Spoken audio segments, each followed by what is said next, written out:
we saw, or I've seen in many different disciplines, people doing a similar sort of thing. And like say, yeah, those sausage curbs on the outside of that final chicane, not the easiest one. 𝗪𝗏𝗡𝗧, not particularly happy in the YouTube chat this evening. Couldn't put a single decent lap in. He sat in 33rd, and then Charlie Crossland, fond of 𝗬𝗓𝗏𝗧, reckon he's going to crash by T5, which, if I'm not mistaken, Stephen, is going to be that 𝗖𝗢𝗏𝗡𝗏 corner, that left as you come back down the hill, which is certainly ripe for a lick the stamp and send it move, especially on the first couple of laps. Hopefully you won't see too much of that, but we will be getting underway with the race in a few minutes' time. We'll hopefully jump on the official Simsport Racing Segway and we'll run you through the grid, and we'll be able to go through everyone who's lining up. But as it mentioned, it's going to be 𝗪𝗑𝗡𝗪𝗔𝗡𝗧 starting from pole and joined alongside by newcomer to the community from here at Simsport Racing, Luke Whitehead, with what was a fantastic couple of times.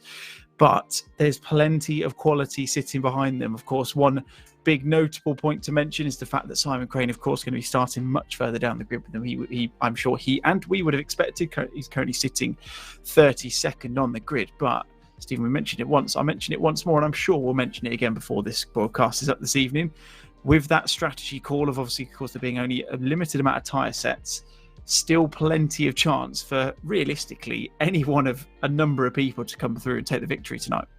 Oh, totally. And we'll see towards the back end of the race. I think 45 minutes to go, an hour to go. We're gonna really see who did use all the tyres in qualifying and who saved a set for the race. We've got some guys further down who we would usually anticipate to be further up the grid. I would be looking at watching them to come through the field slowly but surely. So yeah, we'll see what happens. They may have just gone out on one set and just stuck to one set. They may have used the set that they used for practice and kept 2 sets of tyres for the race. So who knows? It'll be interesting. Yeah, absolutely. You can see we're on the infamous Simsport Racing Segway at the moment. You see the beautiful liveries on the cars as we go down the grid as we wait 4 lights out, and we got that full formation lap. So just under 4 minutes as we wait there. We go past the cars. We are seeing some slightly interesting names in terms of what's on the grid. We've got Jeffries, Wilkes and Williams at the top of the standings, whereas obviously, of course, we'd be expecting 𝗪𝗧𝗡𝗏𝗧 to be sitting at the top there. Hopefully we'll be able to get that all squared away before the lights go out in 3.5 minutes time, and we'll see some people shift around if we need to. But yeah, I mean, Stephen, obviously we've mentioned it a couple of times. There's some fantastic looking cars, and one of them I have picked out and spotted a couple of times, and I'm really finding not only amusing but quite a beautiful thing as well, is that number 69 machine of 𝗪𝗔𝗡𝗪𝗔𝗡𝗧. I'm pretty sure, is that shark teeth on the front? I think I can see there. Is that one of your jobs that you've been commissioned to do, or is that beyond what you would be looking to do at these stages of time? It's absolutely not my livery, no. I'm not sure where they've cooked that one up for, but I think it's quite interesting. And it's quite fitting, to be fair.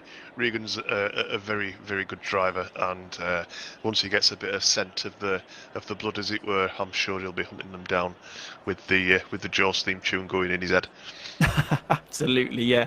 I was going to say, if there's any one person I would attribute to something like that, 𝗪𝗔𝗡𝗪𝗔𝗡 is definitely that kind of man. Can seemingly tame any beast in these in the cars here in ACC's. Formerly, well, from my memory, normally tends to pick the more difficult cars to drive. I'm not too sure on the Lamborghini side of things. Not necessarily one I've had too much time in, but I know he's a very big fan of the Maserati in the GT4 class, and of course that having no driver aids at all. So certainly something, always likes himself a challenge. And yeah, he's a fantastic driver, not only quick, but very, very clever when it comes to racecraft as well. Never seem to see him make any kind of rash decisions in terms of any moves, but yeah, very calculated man. And he'll be looking for a decent race this evening. Of course, he should be sitting on 4th on the grid, just behind Yannick Müller, but we're unsure as to why the server is elected to put the people in the positions that they have been.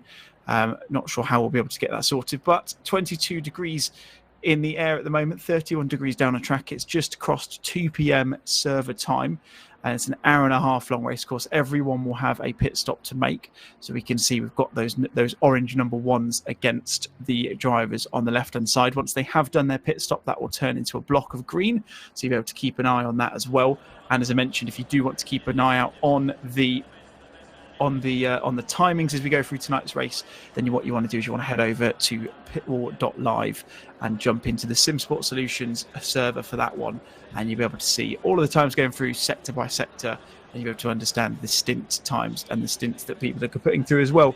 And of course, one more bit of housekeeping before we get underway. We've got a minute or so until the drivers go out for their formation lap.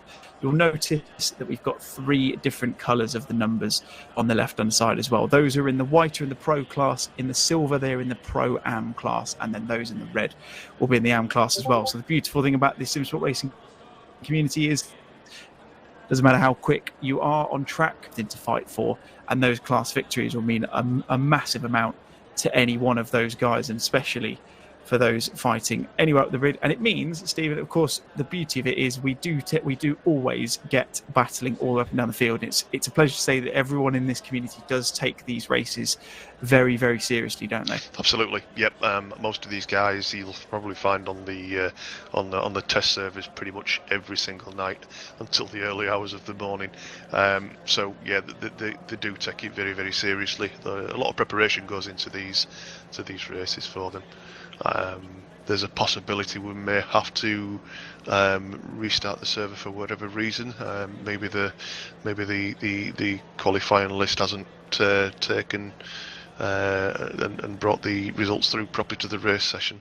Yeah, it does look like everyone's going to be dropping back to the pits, so hopefully you won't have too long to wait on this one. Apologies for the technical difficulties. I'm sure we'll be able to get everything back and underway as soon as possible. Charlie Croston a little bit confused in the chat as to wondering why he was Stapleforth in 4th. Yes, you are absolutely right, buddy. He was meant to be on pole, but of course we saw there looks to have been a little bit of an issue with the way that the drivers have mapped across through from qualifying into the race. So hopefully we'll get that restarted and we'll get things back up and running as soon as possible. So a slight delay to the season's proceedings, but do not go anywhere. There's still going to be a fantastic race coming up for you after this, and 90 minutes of what is going to be fantastic action. I mentioned before that in a Formula One setting, this is probably not the most favourite of tracks for many fans that will see the cars driving around here. But in these GT3 cars, they've still got plenty of downforce, plenty of power, which always generates for plenty of action as well. So make sure you do not go anywhere, because I guarantee you it is going to be a fantastic race coming up. You can hold me to that, and we will see some fantastic racing throughout this season as well. Just a reminder of the calendar for this GT3 season. We've got Barcelona, of course, this evening. We run over to the Nurburgring on the 16th of May, the Hungaroring on the 13th of May, Bathurst on the 13th of June, Zolder on the 27th, and then we'll finish off with round number 6 at Spa on the 11th of July, which will be the only race that is actually running for 2 hours. All the other ones will be running for 90 minutes, as it is this evening. We can see some drivers have got running around at the moment. I would understand that this will probably just be whilst things are being reset, but we'll bring you more information as we'll bring you some more detail as and when. We have got some people dipping in and out of chats in the community trying to get things sorted, but we're going to cover the action just in the off chance that people do start going. It is most likely, though, I would expect that things will get reset. We'll bring you updates as soon as we have it, and yeah, hopefully we'll be able to get underway sooner rather than later. Of course, like we said before, Robbie Stapleforth, fantastic lap in qualifying. Luke Whitehead, of course, finishing on the second place position on the grid, of course, dropped into the pits a little bit before qualifying finish, so left himself liable to lose that top spot, presumably a case of saving some tyres. I am understanding that this is going to be the way things are going to start, so what I would only imagine is that Jack Jeffries, Simon Wilkes and Paul Lindsay will presumably drop back at the start, stay past what I'd imagine as well, and then after that, I mean, to be honest, Stephen, it looks a little bit up in the air as to a lot of the positions. I'm seeing some people a fair bit higher up than they should be, and some the complete opposite. So it'd be very interesting to see how this gets shaken out. Hopefully be able to get something sorted out. But at the moment, it seems it's going to be Jack Jeffries in the 226 Jeston Racing for Ferrari Porsche, who's going to be leading us off as we come round through the final couple of corners. See them sitting into double file now, so left and right first. All the odds on the inside, or the evens on the outside. So the man in first, which I would say should have been Robbie Stapleforth, but will be Jeffries, will be leading us off and getting the inside line into the first corner. I would imagine that this may not necessarily be the quickest start in the world, because I would be expecting that some people may be dropping out of the way to give them a chance to resume their rightful position. But we're just about to cross the line, so we're going green any second now. We are green, you can see there. Not the most impressive of starts you'll ever see. I would imagine the plan will be is for them to run round again and get everyone back into position. Hopefully, Okay, I they've see what they're remembered where doing. they Yeah, were. I think what they're doing is they're having to reorganise themselves into the proper starting positions. They couldn't do it on the warm-up lap because obviously on the formation lap, should I say, as the game would give them penalties and drive-throughs, etc. So they've had to do it obviously after the formation lap. So this may take a lap or two to get them into order, but once they're in order, I should imagine they'll go all the way around, and maybe they'll go back on onto the start finish and go for that. But we'll just have to see what occurs. Absolutely. Well, I can definitely confirm that the front two are in position. 𝗏𝗏𝗡𝗏 and Luke Whitehead taking their positions at the front of the order nice and early, so good to know they know where they all stand. Hopefully everyone else has got a note as to where they're expected to be as well. And hopefully, well, I mean, we definitely know where 𝗬𝗏𝗡𝗏𝗧's going to be starting because he's mentioned it in the YouTube chat, so we'll be keeping a very keen eye as to ensuring that him in particular will be maintaining his position on the start. We have got one driver in the pits I'm seeing. I can't quite catch who that is, so hopefully they'll have the chance to get back out before everything kicks off. So it does mean we'll run, technically speaking, we're still running the 90-minute race, but it will be a little bit shorter in terms of actual racing because obviously these guys are not jostling for position in the way you'd normally expect them to. I can assure you, if you've just switched on, this is not in super slow-mo, as I've just heard in my ears. Steve Proudly, broadcaster, has beaten me to the punchline, but you can't hear him, so I'm going to take the credit for it. And it's going to be a brilliant race. It might just start a little bit slower than we expected, but we will see the guys get. You see just the amount of cars, Stephen, that we've got. Of course, 41 I've counted cars in the server this evening, so a couple of people couldn't make it down to 40 now. Unfortunately, I'm not sure if we've lost one or two throughout and into the race session, but hopefully these guys will be able to just get themselves into position sooner rather than later, and we're able to get this race underway.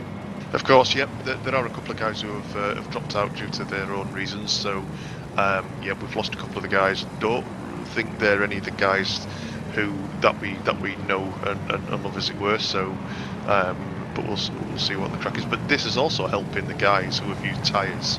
You see, they're driving slowly. They're not using the tyres that they've perhaps had to put, they've punished during the qualifying session. So it's going to play into their hands a little bit. Maybe not a lot, but maybe just enough. Absolutely, yeah, of course. Like we say, only a few sets of tyres available to everyone. So every lap under what I suppose you could call this either a full course yellow or even a safety car, the speed they're going at the moment, or another formation lap, does benefit them. We're only seeing one car in the pits. I did see it was 𝗏𝗏𝗓𝗏, I believe, actually. It looks like he's managed to get himself out now, so I can see him on pit wall live round going through the first couple of corners. So hopefully we'll see 𝗏𝗏𝗏𝗏's actually in the pits as well. So one driver, it looks like, isn't going to be making the start, which is a bit of a shame, but of course we've still got plenty of people on the track who are going to be getting it going shortly. But yeah, getting 39, 40 odd drivers into position when they're in completely different ones from the start line, it's not going to be the easiest of challenges, but seems to be whittling down at the moment, and we'll be getting underway as soon as possible. I would expect, Stephen, that I would imagine a couple of people will be sorry, I was going to say we'll probably have one more lap under conditions like this before we get everyone into position, because of course if you're doing this sort of thing, you're not going to be doing the important thing, which is going to be warming up the tyres. So I would imagine we're going to run one more lap and then we'll get underway. Quite possibly. One good thing for us at Simsport, we have a fantastic admin team, and the guys, really do work the socks off in the background. So, logistics and such forth for things that happen like this, they've usually got it well covered and well organised. So hats off to the guys for getting us underway and getting us sorted. And hopefully, yes, I think we may have another lap round, seeing as they're still snaking around there, so maybe they're not all in the correct order just yet, but yep, I would expect one more lap and then ready to go. Absolutely, yeah. Like I say, yeah, get everyone in position, then let them have a lap or so of getting everything warm, and then 𝗏𝗏𝗡𝗏𝗏, as you would typically do, of course, in safety car conditions. Of course, with Assetto Corsa Competizione, as Stephen mentioned before, when they go through the actual formation lap, it is impossible to do this kind of thing, because if you go too far out of position, it will just teleport you back to where you were in the first place. So have to do this once the race has started. So hopefully we'll allow Robbie to resume the start, or he'll be effectively the pace car, and he will get everyone into position. As you can see, a couple of people just shifting into the right area at the moment. See one of the Ferraris and one of the Porsches shifting forwards as well, as they go single file almost down that start finish straight rather. And yeah, first 5 minutes of this race, Stephen, has been absolutely flying, to quote Charlie Costin in the in the YouTube chat. It's certainly not how we expected to start this season, but I don't think that's going to deter anyone from the race that we're about to come across, is it? Absolutely not. Good old Charlie there with his fantastic comments. Well done, mate. Yeah, no, I think obviously they're just making sure that everybody gets into position on the main straight by the looks of it, which is probably quite clever. You know, with people running into each other, going around the corners, getting into position, etc. Absolutely, yeah. Nothing you'd want less than any form of damage on the inverted commas formation. You can't see me doing that, but you'll have to assume I'm using my inverted commas there. But yeah, Robbie Stapleford currently leading us around, going into turn number 5, of course, called 𝗬𝗓𝗏, where Luke Whitehead closely following behind him are 𝗪𝗞𝗘, 𝗬𝗏𝗧𝗏, Regan Mitchell, Dave Hedges, Jack Jeffries, Luke Rogers, James Seville, and Marcus Hagel, rounding out the top 10 as it stands. I think the majority of that top 10 is pretty much squared away. The only one I'm not entirely sure of is 𝗖𝗓𝗏𝗏𝗡𝗏. I wasn't aware he managed to get that time, but he may well have got that at the absolute death of qualifying, so it's yet to be confirmed. Either that or he's trying a fast one to get himself up the grid, and if he manages to get away with it, then I'll be very impressed indeed. But yeah, it's 7 minutes nearly into this race. We are technically on to lap number 2, or lap number 3 rather, but should look like we're going to be getting underway at the moment. Everyone warming their tyres up, still sitting single file. I'm sure they'll sift into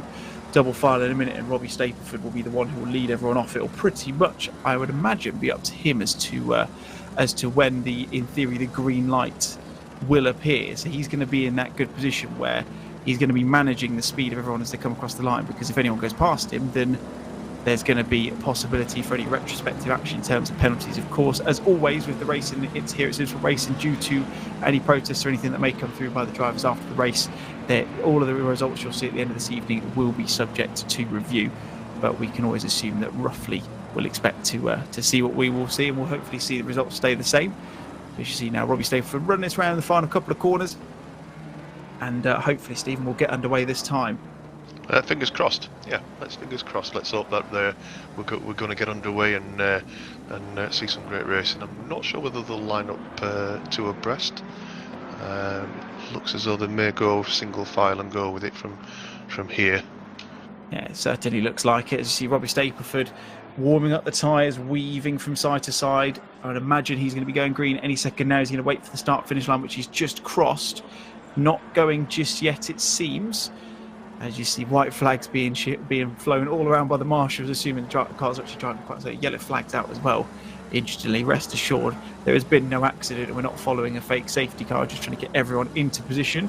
Those of you who just stopped by, we have had a slight issue moving through from qualifying into the race setting. You see a couple of people at the back, I'd imagine, just shifting themselves into the right positions. But yeah, qualifying times, unfortunately, didn't seem to pull through into the race properly, so we did have a couple of people out of position on the start line, so we're just spending a couple of laps whilst everyone gets that into position. Of course, not the easiest thing to manage when there's 40 or 39 or 40 cars out on track, but it looks like we're pretty much there. So hopefully, once we've managed to get through this, as we just ride alongside Will Dendy in the 107 CMR Bentley there.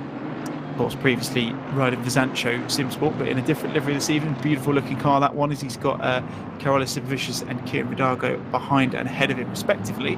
But hopefully this will be the last one of these slightly slower laps, should we say. It's fairly pedestrian, although if you consider the speed they're going in comparison to a road car, probably still not too slow in all things considered. But hopefully this will be the last one of any real slow driving, and we'll get underway after this one. But still going to be just over an hour of what is sure to be some fantastic racing and a lot of action still to come. Of course, we saw the breadth of qualifying time, Steve, of course, was very close across the top 15 or 20. I think it was only about a second and a bit that split them. So although they're still getting into position, it looks like there's going to be a lot of changing for position even after the lights officially go green as well.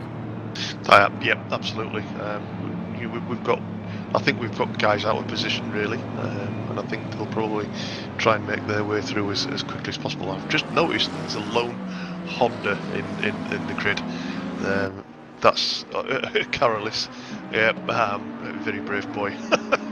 Do you know what? When I saw him a minute ago, and I was focusing on World End as well, I genuinely thought it was a McLaren because, like you say, I just didn't expect anyone to punt for the Honda at any point, really. Not necessarily the car of choice. I think there's a couple of them that probably fit into that category, and yeah, fair play to him for going for that. I mean, to be fair, all things considered, to be in 18th, what was only about a second and a bit off the pace of the guys at the front, is still a pretty good going. Of course, Carlos last year was in the Porsche, but he's elected to shift over to the Honda for this season, or the NSX, whatever you want to call it, depends on where you're coming from. But we are coming into the final sector on what is now technically the third lap, with Robbie Stapleford running this around with Luke Whitehead, 𝗬𝗓𝗏, Regan Mitchell, Yannick Müller, Dave Hedges, Jack Jeffries, Luke Rogers, Seville and Marcus Hagel running out the top 10.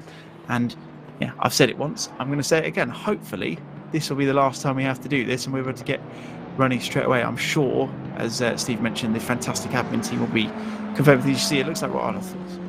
Robbie Stafford is making me look a fool there. I wonder if he's watching the stream himself, because I'm pretty sure he went for it then and slowed down again. He's got to be a little bit careful with that, of course. Now that the guys are actually into the race, very careful to not take any damage on board as he goes across the line once more.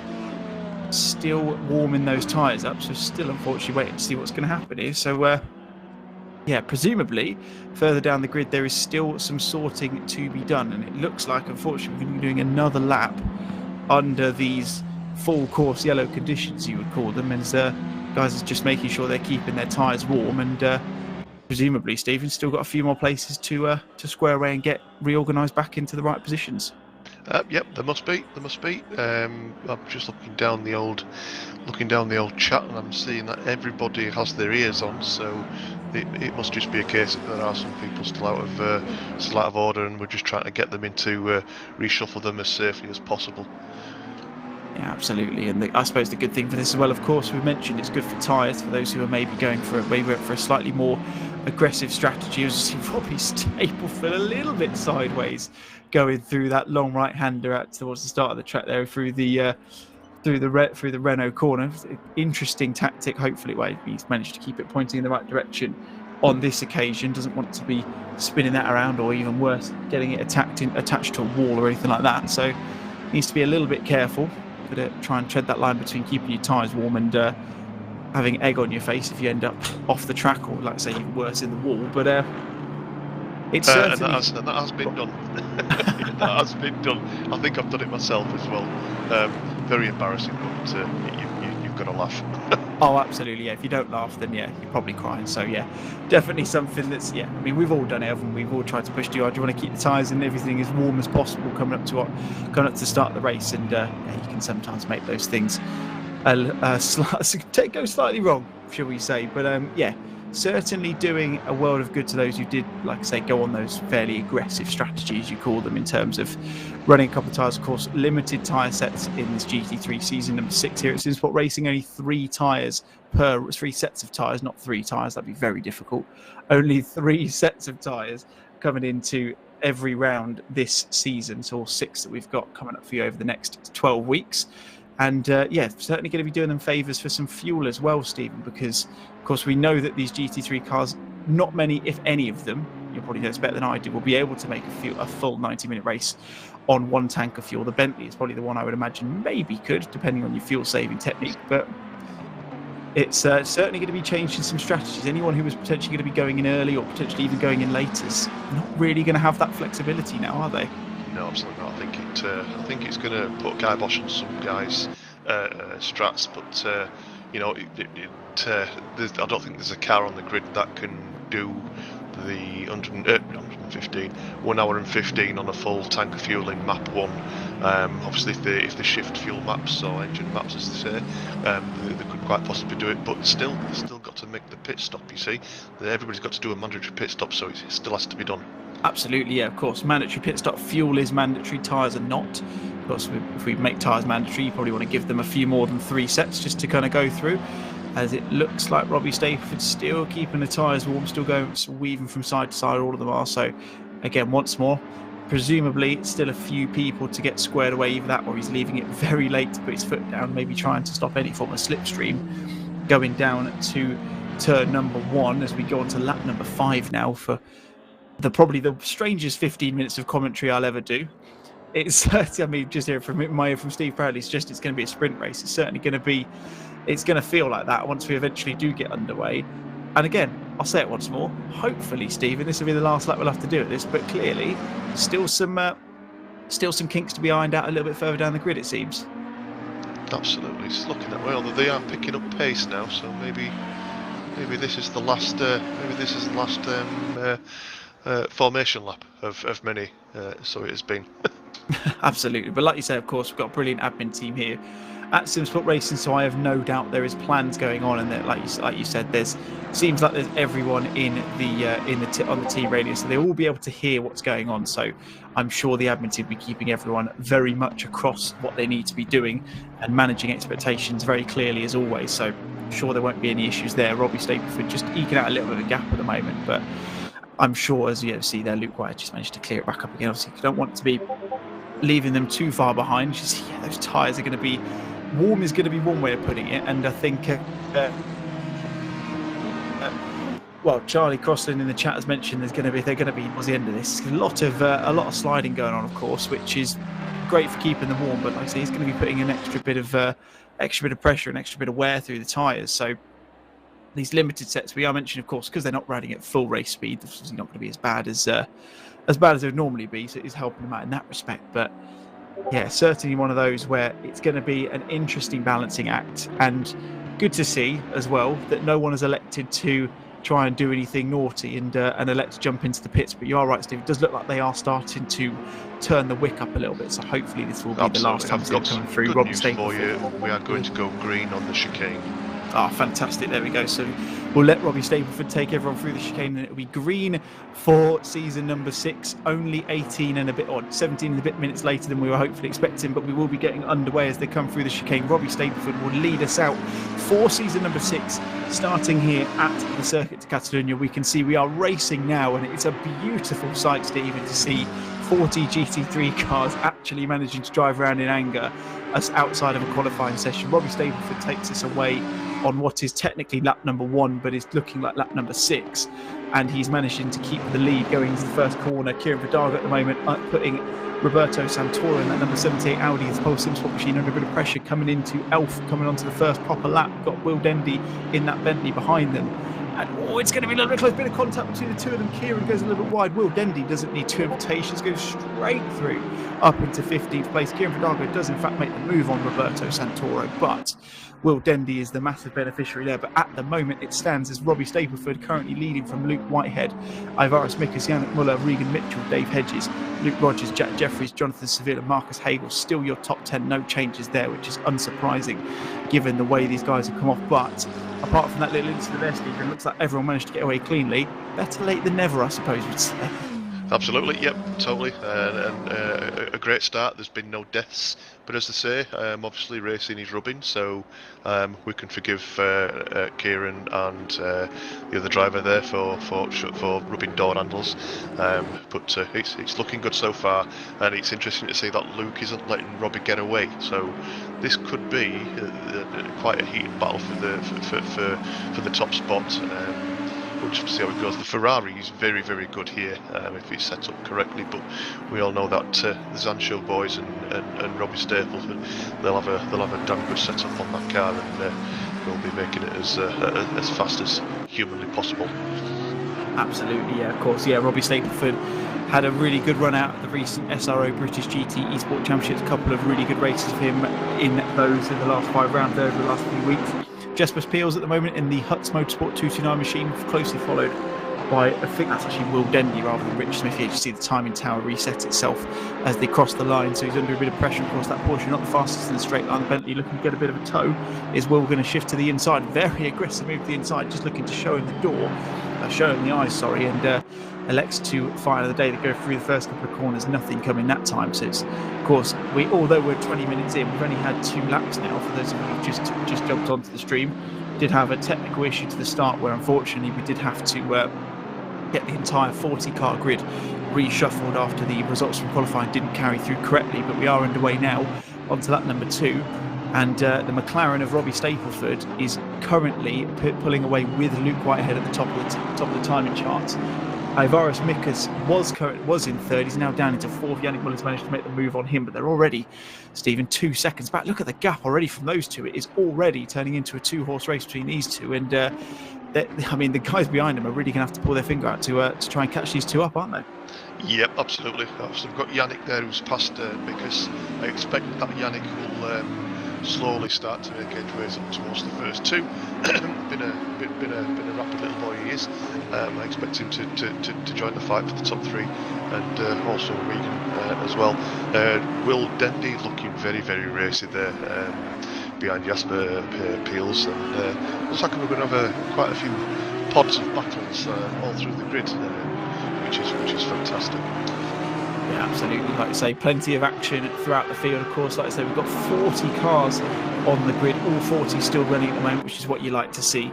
As you see, Jesper Peels again in that number 229 Porsche on the looking through the back of the car at the moment. Excuse me, looking back at 𝗪𝗚𝗕𝗦 in that Bentley. Like I say, Stephen, looking very racy at the moment. Is he going to try and make a move into 𝗪𝗏 as they come on to lap number 3? I'm going to have to remember to do my maths throughout this evening and try and make sure that we name the right laps. I would imagine after a few more, I will probably end up just saying what's on the time in Tower. Seems a bit more sensible, but doesn't make the move this time. That Bentley not necessarily having the tow it needs to get alongside Jesper Peels and make the move, which is pushing him a little bit back towards 𝗬𝗏. Of course, Kieran will be in the beneficiary of that coming together between Kieran and Roberto Santoro into the first corner once they did eventually get underway. But at the moment, that Porsche is certainly keeping himself ahead. It looks like this is turning into, dare I say, a little bit of a train with Adam Ozanovic at the head of it at the moment. He's 2.8 seconds back off Dean Riley, and this is an enormous train behind that Ferrari. And it's one of those where these guys will all be just sitting waiting. Of course, an hour and 8 minutes still to go, so plenty of time. But we're wanting to be making moves sooner rather than later. And Jack Jeffries under a bit of pressure here from Jonathan Sevilan to the Ləkacsە chicane. Ləkacsە hairpin, sorry.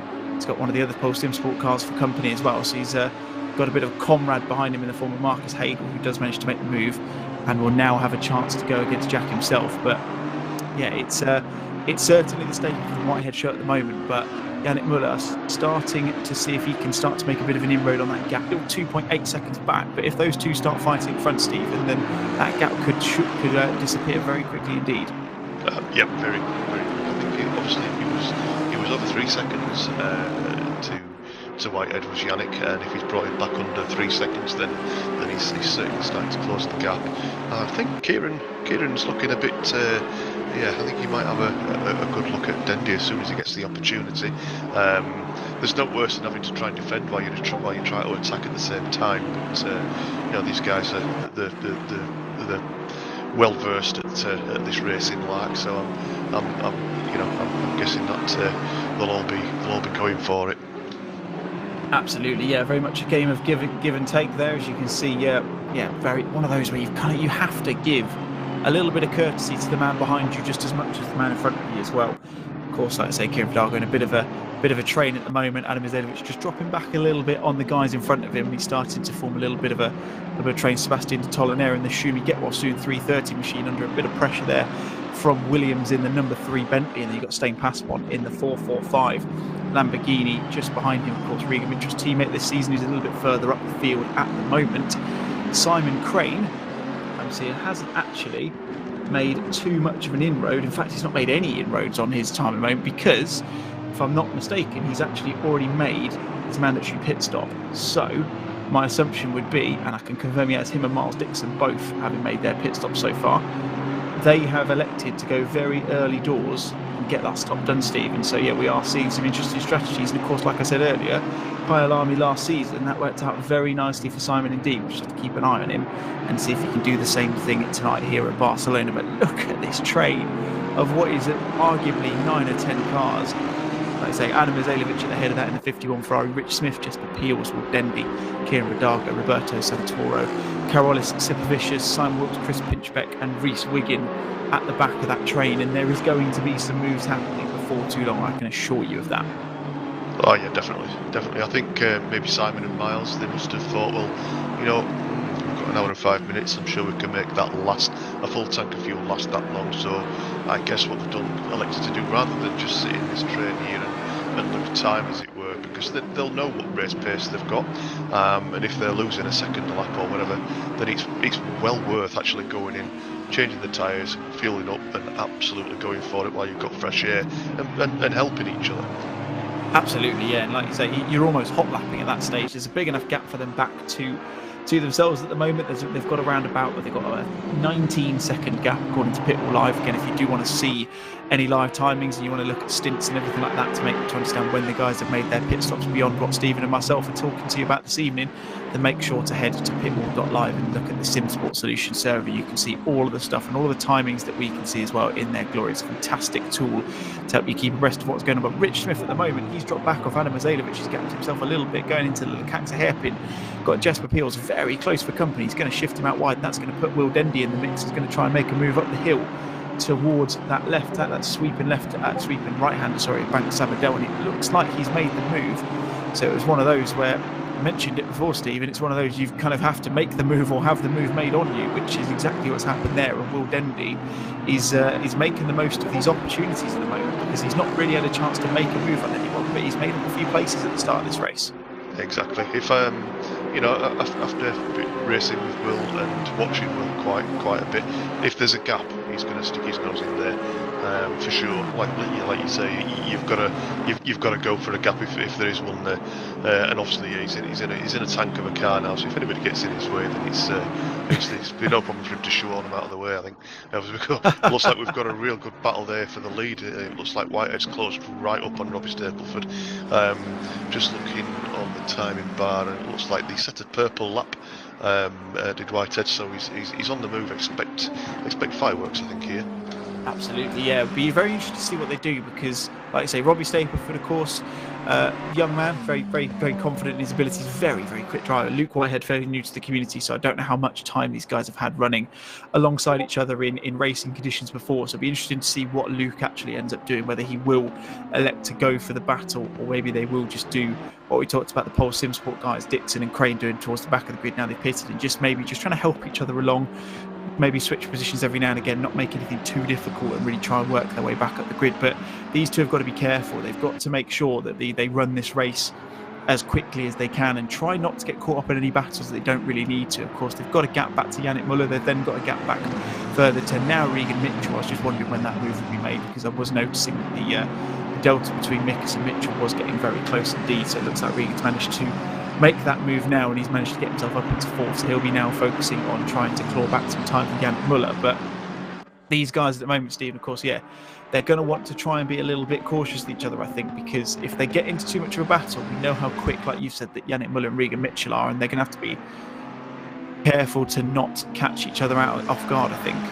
Oh, for sure, yeah. They don't want to be tripping up over each other, but it's easy to say, to have the mindset, let's help each other out here. But when there's a lead there, and everybody wants to win, so that might go out the window. We've got Pinchbeck battling with Dean Riley here. Pinch is like a dog with a bone. Once he gets a bit of a sniff of a gap, he's going to go for it. I suspect that he'll be pressing Riley very, very hard. Yeah, absolutely. It's two ever-present lads of the Simsport community. Fantastic to see them on the grid this evening. Like I say, you always know you're going to get a fantastic battle between those two. Simon Wilkes, a couple of seconds up the road. It's a bit of an Aston Martin fest down that back end of the top 20.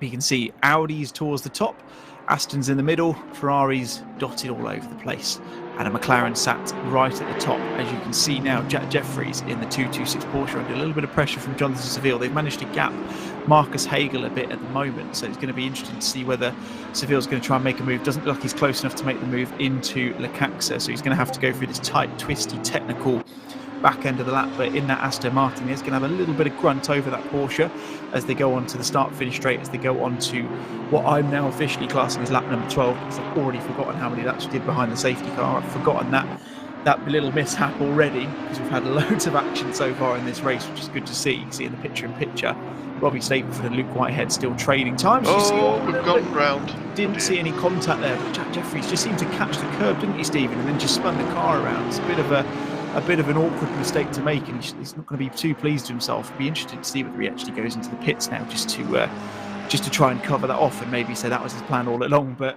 seemed to be under a bit of pressure there from from Marcus Hagel, and the pressure told quite quickly in the end. Absolutely, under pressure, got on the curbs, hit the beans too much, and there you go. It's easy to do with the Porsche. The end of the engine over the rear wheels, of course. Once it gets going, it's very difficult to stop that car from spinning. Absolutely, yeah. See, he's going to have dropped a fair bit down the order. I'm just trying to see where he's actually ended up. He seems to have dropped quite a way down. So he's gone down into the 20s, miles down the order now, which is a real shame. He had a really good start to the session. Of course, he was technically speaking on pole when he first came up. He's dropped down to 18th now. In fact, he's currently showing 20th on the timing board. Sorry. And we're now focusing on 𝗦𝗘𝗕𝗦𝗓 as well. This big old mammoth train, currently now headed by 𝗬𝗓𝗏𝗧, who's managed to get past 𝗦𝗘𝗕𝗦𝗓 in the maelstrom that's happened over the last few laps. 𝗏𝗡𝗎𝗓 somehow still in 14th. I'm not entirely sure how that's ended up in the case, but 𝗏𝗏𝗏𝗏 and 𝗪𝗔𝗡𝗧 managing to make a little bit of a gap ahead of them at the moment. So just kind of waiting and seeing whether any of these guys are going to make racing go. All going so wide through camps there. That's one of those areas you mentioned, Stephen, where track limits can be really key for these guys. And of course, in a race as long as what was 90 minutes, I would like to think we haven't had any drive-through warnings in the first couple of laps. We were under the kind of reorganisation of the grid, but 90 minutes, what was it, an hour and 15 minutes I think we had in the end. Still plenty of time for them to get some drive-through warnings. So these guys are going to have to be a little bit careful. Of course, they're all running very, very quickly at the moment. So it's something they have to keep a keen eye on, isn't it? Absolutely, yeah. You don't need an hour to get a lot of drive-through warnings. You could do all that in a matter of 5 minutes. But yeah, of course, I mean, you don't want to be picking them up. Three warnings, then you're going to drive through. So it's not the best thing to be doing, But if it's a case of if it's a case of just try and lose a little bit of time, it's better than not to go through the pits. Yeah, absolutely. You see, we're just going back to replay now. This is Jack Jeffries and Marcus Hagel coming back towards the back end of the corner. We'll make sure just to see whether there was any contact. It looked like Marcus was a little bit too far behind. I think we'll just see that Jack just gets a little bit too much on the curb there. Yeah, a little bit too much on the curb. And like you said, Stephen, a little bit too early on the loud pedal. Spins that car around. And like you say, I've driven the Porsche many times. It is one of those where, yeah, you start to lose the car. It's very, very difficult to get that back under control. And as a result, has dropped himself right the way back down the order after what was a very good qualifying for the new lad this evening on what I believe is his debut here with Simsport. So got a little bit of work to do. Didn't let to go into the pits in the end. He's now a couple of tenths back off of Chris Pinchbeck. See, Jesper Beals going very sideways through camps there, goes through some of the polystyrene boards on the right hand side. Loads of debris on the track now. Hopefully they won't do too much, as you can now see on the main pitch. You've got Robbie Stapleford and Luke Whitehead still so close together at the moment. Nothing separating those two right now. But Jesper's dropped himself right to the back of that train now. That's dropped himself back into 18th from 14th. So just showing there tiniest little mistakes that these people make in the quality of this field just means you shift so far down the field as a result, and really means that you've got to be on it pretty much every lap for the entirety of these races. Absolutely, it's quite difficult to keep your concentration going for that long as well. I mean, these cars can be, you can have an handle on it, and then obviously once you're under pressure, you lose your head a little bit. You go too far over a curb, and it's quite easy to sometimes lose it a little bit. I mean, obviously we didn't really need them brake marker boards anyway, or whatever, the polystyrene boards. So it's obviously clearing the way so that people can see in front of them. So they could run wide and not have to worry about visibility, of course. But joking aside, yeah, you can't be doing that too often. No, absolutely, of course, yeah. We forget about the courteous side of Jesper Beals, making it very, like I say, very nice to shift some of the bits out of the way. They can see, is that Simon Wilkes and Dean Riley getting very, very close in the two Aston Martins going into 𝗖𝗔𝗟𝗏𝗏 now, coming around towards the first couple of corners. Simon Wilkes just about managing to maintain the move, but they were very close going through the Wressell corner as they come down to the bottom end of the track into this awkward left-hander at 𝗪𝗏𝗏 coming back up the hill. And like you said, there's not going to be any polystyrene marks on the left-hand side. Not that they'll need them because they will run this ragged anyway. Picture in picture shows you our two race leaders. Our leading pack at the moment, who are separated by no less than a couple of tenths of a second, and are really in a league of their own at the moment. However, although Pitwall Live has elected to reset itself so that these aren't necessarily the fastest, Yannick Müller was quicker than both of them on the last lap by a tenth or so. So still not over yet. And of course, with these strategies,